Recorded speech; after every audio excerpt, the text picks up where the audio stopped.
looking inside the engine compartment on a 1983 300D turbo sedan, and specifically you're looking at the intake manifold here and the turbocharger here. Now we constantly get emails on a regular basis. Hey, I got this old turbo diesel Mercedes and I want to know what kind of turbocharger I have. You know, can you tell me what kind of turbo I have? What I'd like to do in this video is give you all out there enough information so that you can tell by looking down in your engine compartment and doing a little, poking around, you can tell what kind of turbocharger you have. And I'm going to take you over to the bench right now and explain why this is important. I have here on my bench samples of the two different types of turbochargers that came on the years and models in question. Now they look very similar. You say, wow, there's not much difference there. And they're the same length and everything because they are interchangeable. People often ask, well, can I take one and take that one off and get the other one and put it on? You can, but you need the whole thing. This back section is the same, okay? But from here forward, if you're going to interchange these two, you need this whole assembly in order to do that. Now this turbo right here is called a KKK turbo. It's made in Germany.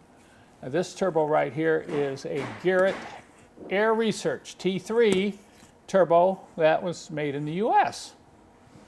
When I pointed out the 83 300D over there, asking you which turbo it was, there's three ways you can tell, all right? Three. Number one, if you take your air filter housing off and look at the compressor housing here, you'll see a stamped KKK right there. And on most of these, but not all, you'll see Air Research T3 right there. So that's one clue. The other clue is the size of the wastegate hose.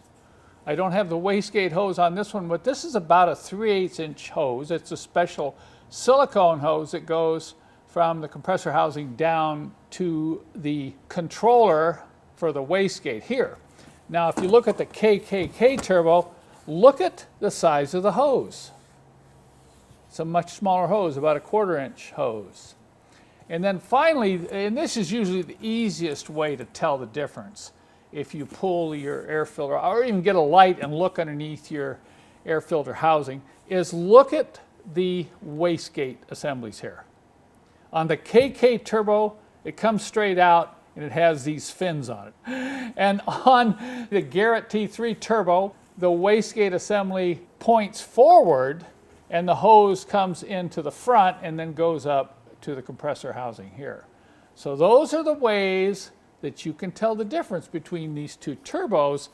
And the reason you need to tell the difference is because if you have a KKK turbo, we have absolutely no rebuild or replacement parts for this turbo right here. And that's the problem. People always are asking because they want to know if our turbo rebuild kit.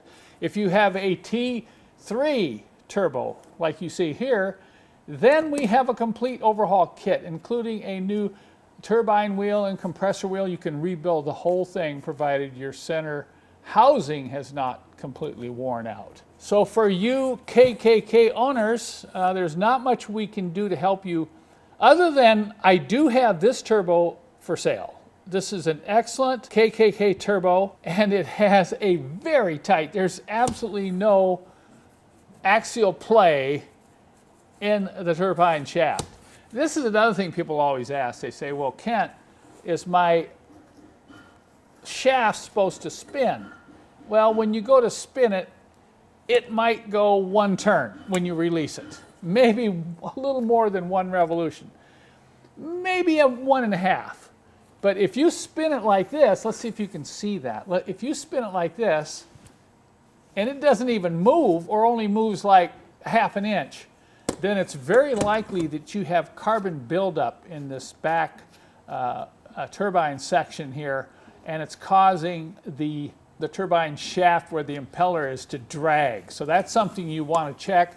And as far as end play, you'll find a little bit of end play in most of these is quite acceptable. Like I said, in this KKK turbo, this is kind of unusual. You know, there's absolutely no end play. And this one is really tight. I know that some of you probably have questions about these wastegate assemblies. I have another video which explains how this one operates, and I have information on my website how to adjust this to increase or decrease boost pressure, and I'll put links below this video in the description. As far as the KKK wastegate assembly that you see here, I have not done anything on that. I don't have any videos or any other information on how to test or adjust this one, primarily because the demand is low, because this is not as common as this turbo right here. But if you have a T3 turbo and you want information on how to test and adjust your wastegate assembly, please check out the links below this video. I personally kind of like the KKK turbo. I like the speed at which it spools up. It's just kind of a very subtle difference, but either turbo will work. If you have this turbo here on your turbo diesel engine and it's shot, you're going to have to either find a good used one like this one here, or you're going to have to convert it to a Garrett T3 turbo, and then you'll be able to buy the overhaul kits from my website. So that's what I wanted to show you. Now let's go back to that 300D, and now let's have you guess what kind of turbocharger it really has. And so here's your quiz. This is your test for having watched this video. What kind of turbocharger does this 83 300D have?